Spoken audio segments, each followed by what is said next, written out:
So this is issue 32 of the Terminator. Now I do have a little bit of a bonus for you.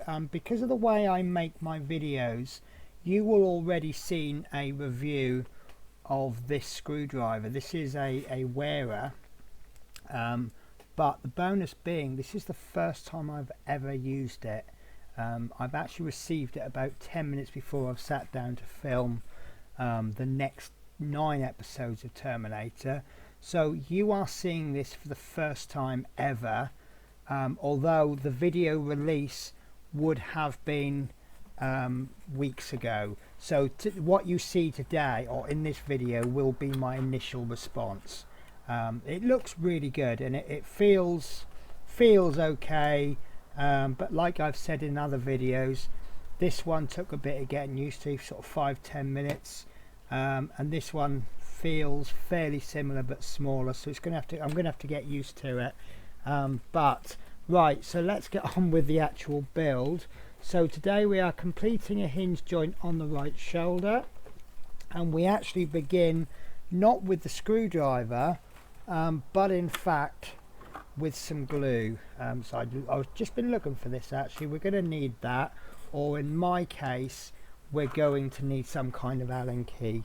So we need to take piece 32-1, which is the right shoulder end piece, and we will also need 32-5, which is this piece. We've seen this a lot. This is the right shoulder end piece insert, and we'll do the usual test fit. Now this time it has actually got a raised peg in the middle, just to sort of liven things up a bit, and that's going to go into there like so. And as you see, the test fits perfect. So normally with this one, because it's not quite so much precision needed, I will go with my super glue on a brush. And you know, I'm not liking this glue because as you can see it's quite messy. So I will use all of this up, but I won't be buying any more. I do think I like my Gorilla Super Glue in a squeezy pot. Sorry, I'm doing that a little bit off camera. So make sure I've got glue on the pegs, but don't go all the way to the edge because obviously I don't want that squeezing out. And there we go, that's in place. 5, 4, 3, 2, 1. And I don't really know how I can test that. It's certainly not falling out on its own. Right, so that's actually step 2 as well. And then what we need to do is take the right shoulder assembly from stage 28, which I believe is this one. I may be wrong. No, I am wrong. So bear with me. This is actually the left, and we'll get the right. Now the reason I know it's the right is because if you hold it at this angle, which is the angle the magazine is at, you can see this little part here. If you held this the same, that part actually doesn't seem to exist. It's the part that goes there. The reason I know it's this one is because the actual flap is on the right hand side, so this is the part that we need. So I hope we will be doing more on that later. So what we need to do is on the end here we need to place this, and it doesn't state, it doesn't need to state an orientation because you can see there's a little groove and two screw holes and a groove. So it's going to go on like that. There is no other way you can place that on. So that goes on like so, and we will need to fasten that with 2 PM 3x6 mil screws, which are these ones.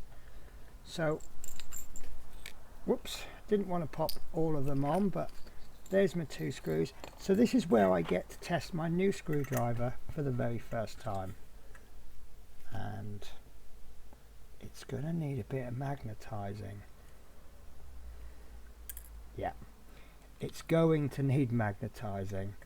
So apart from the magnetizing, I know that it can be magnetized because the company actually sells magnetizers.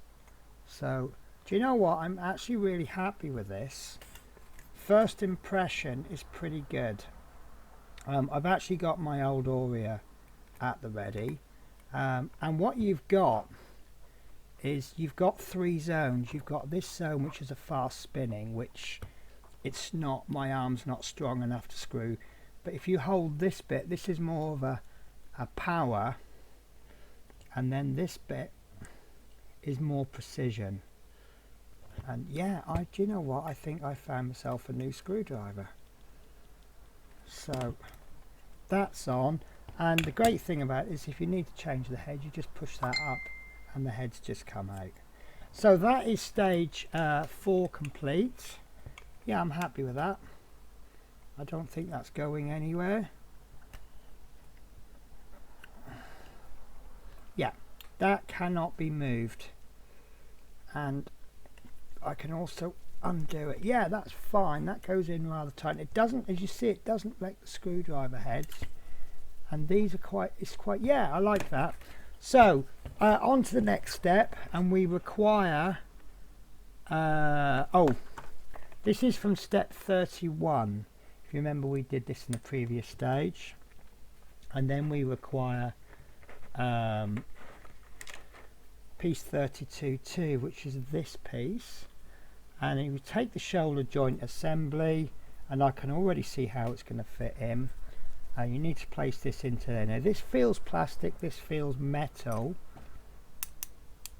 Don't know if you can hear that. Now you've got a circle there, and you can just see you've got a couple of flat sides, and likewise this has got flat sides. So there's only 2 ways that you can put it in, that way or that way, but it makes no odds either way. So there, we just fit that like that, and then we bring in the right shoulder assembly, the right arm assembly, sorry, I apologize. Check that you have it in the correct orientation. So it's actually asking us to bring it in, and I'm going to have to switch to overhead view. I do apologize, but it looks like it's starting to get too big for that camera. So this is the right arm assembly. I don't think I need my mat now, do I? And then step 8 tells us to place this onto there. Yes, it's definitely, does this move? I can't remember. Right, if that doesn't move, I think we've got this on incorrectly. Ah, there we go.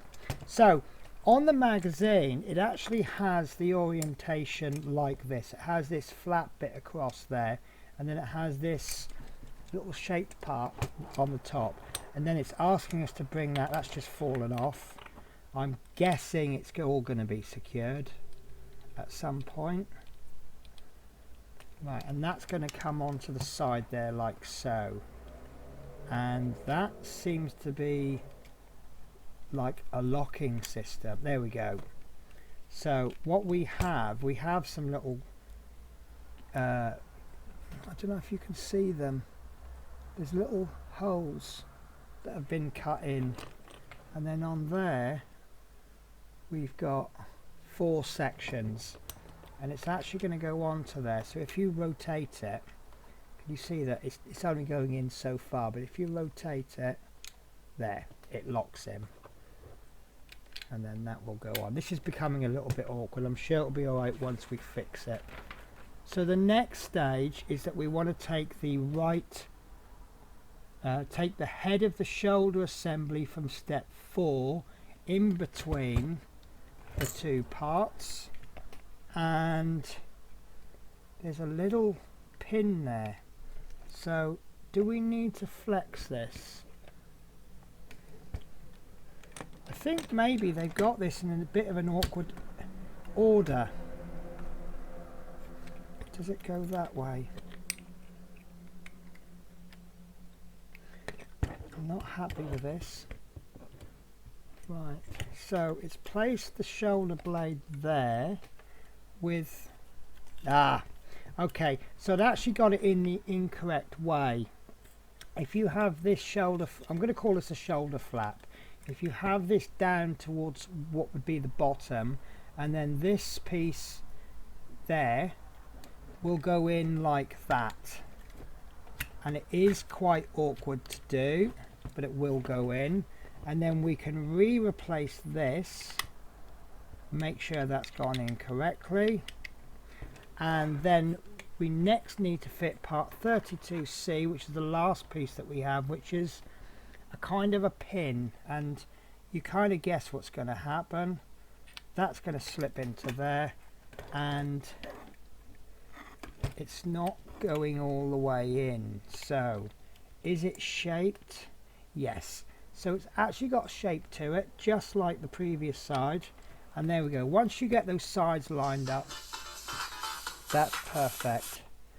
So we will then finish that off with a PM 3x10mm screw. Yes, and this is actually an Allen key fitting. So you can use your Allen key that you have. I actually have an Allen key head. So I'm just holding that all in place. And this is going to become the moment of truth, isn't it? So when we did this arm, if I remember rightly, it was rather tight. So we played about with the adjustment, and this is no exception. So what I'm going to do, I've tightened it, but I'm just going to slack it off a little bit. There we go. I begin to get some movement. So I don't know if I'm happy with that. So I'll slack it off just a little bit more. There we go.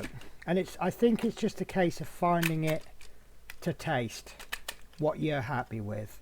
And yeah, look, we've got the stage complete. So we can now move the arm into multiple positions, straighten the arm, bring it out. That doesn't want to go backwards, does it? There we go. So we've got twisty movement. I don't like the way that doesn't go back. There we go. And we've got the actual shoulder, and we've got the elbow, and we've got the hand. The hand moves a little bit, and the fingers. So yeah, that's issue 32 done. So very, very happy with that. So hopefully I will catch you in the next issue, where we will be working on the left shoulder details. Thank you for watching.